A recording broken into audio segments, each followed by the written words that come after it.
people need you. You know what I mean? Yeah, thank you. Thank you for acknowledging that. And interestingly, I've had to almost reverse engineer my healing in so many ways because what I came to find, Dr. Mike, is I spent so much time curious about others, about their needs, about how I could fit into their puzzle, and I had been overstepping the step around me, around what I need in any given moment. So I almost, I think as a lot of us do, showed up overly empathetic in service, only worrying about what someone else needed of me in any given moment. So my actual journey back to myself was creating the space to have those check-ins, to say, what do I need right now? And what am I capable of offering someone else before I go into what my autopilot once was, which was that straight service, doesn't matter, who cares what I need in any given moment. So that curiosity absolutely became, I think, the channel for this work, for my understanding, for my ability to communicate it. Though in the lived experience, my work behind the scenes is hitting that pause, is actually saying, before I go and offer myself to someone else, let me check in with myself and see if Yeah. I'm available, if my needs are met in this moment, so that I can show up in service to someone more fully. So I want to finish with something that, I was anticipating talking to you, and just looking and researching, looking at what you've done, and there's one thing that I struggle with, and I still struggle with, and I mean, listen, I'm an open book, and my patients know I go to a therapist every week, and da da da da da da.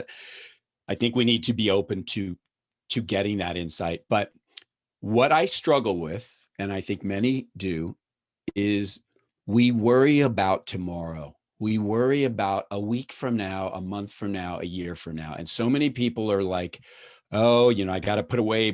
I talked to my brother last night. Yeah, he's a doctor as well.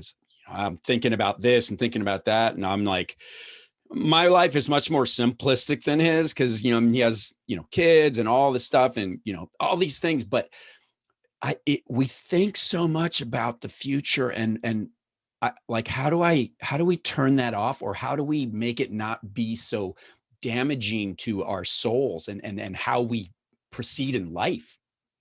So many of us, I think, do have that, and I can resonate very much so with this future orientation. And again, a lot of us, that's our practice focal point, is not now, it's the future. So all the conversation we had, becoming aware that we spend most of our attention on this future time, and then obviously refocusing it, learning how to be consciously present to the moment, is the action. We actually have to teach our mind not to always look toward that future what if scenario. Becomes a mental exercise, refocusing on what's here, what's now, what can I focus my attention on to break that habit. When we dive or drive down into what that habit is, many of us are gifted with the awareness that a lot of times we focus on a future as an attempt to control. To control, again, at one point, what might have at one point, I should say, have felt overwhelming. This idea, again, if I can predict this future, I can somehow keep myself safe if and when it happens. And very beautifully, the whole conversation we've been talking about, empowering ourselves personally, being able to drop in and learning how to tolerate, whatever is happening in the moment, actually is the work of serving that future moment. When we can develop confidence in our own selves, in our ability to be present and to navigate our moments, moment to moment, we're actually gifting ourselves with the resilience to deal with that unknown future that we can't Right. predict. So identifying that for a lot of us, it's our mental exercise. It's an attempt at control, maybe thanking it for its service. For me, focusing on this future allowed me to have some grasp of control at a time where I felt very powerless, very out of control. However, I've matured. I'm living in a new circumstance. I have new relationships around me, all of whom that can offer me support. So now I have to teach my adult self this new, right, experience Right. of being supported, of not needing my mind to anticipate all of the what ifs, and being able to just stay grounded and present, knowing confidently that I could open the door to tomorrow and it could be a giant pile of what if craziness, and I could walk through that Right. safely and support it.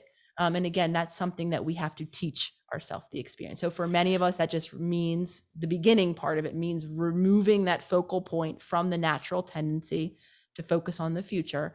And then, of course, doing the deeper work to create the security, to create the resilience, to curate the ability to take control now.